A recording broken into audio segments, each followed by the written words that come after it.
मी एक पूर्ण वेळ कार्यकर्ती नाही. मी प्राध्यापिका राहिले दीर्घकाळ 35 वर्ष किंवा लेखिका आहे, कवयित्री आहे. तर मला असं वाटतं, की साहित्यामधून सुद्धा स्त्रियांनी जे आवाज उमटवले, म्हणजे साधारणपणे आपल्याला असं दिसतं, की 1980च्या आसपास जे सगळं स्त्री लेखन म्हणजे आधी तर या सगळ्यांनी लिहिलंच होतं. ताराबाई शिंदे आणि मुक्ता मांगने तर एक निबंधच लिहिलेला होता त्या काळामध्ये.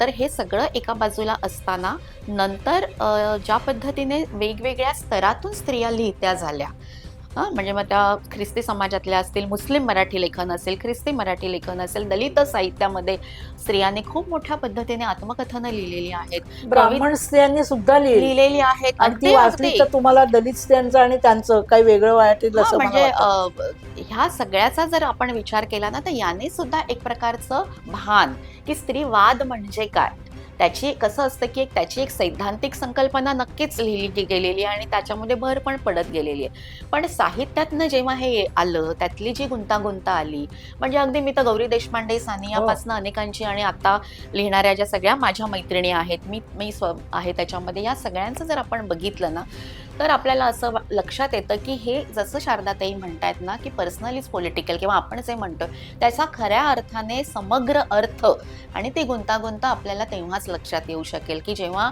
जिणं अमूचं सारखं आत्मकथन आलं बेबीताई कांबळेचं, किंवा माझ्या जन्माची चित्रकथासारखं शांताबाई कांबळे यांचं आत्मकथन आलं, किंवा उर्मिला पवारांचं आयदान आलं, की कशा प्रकारे या खेड्यापाड्यातल्या स्त्रियांना एक बाबासाहेब आंबेडकरांनी एक साधं एक आवाहन काय केलं, की आपल्यावर जे सगळं लादलेलं आहे, देव वगैरे काही नाही, ते फेकून द्या.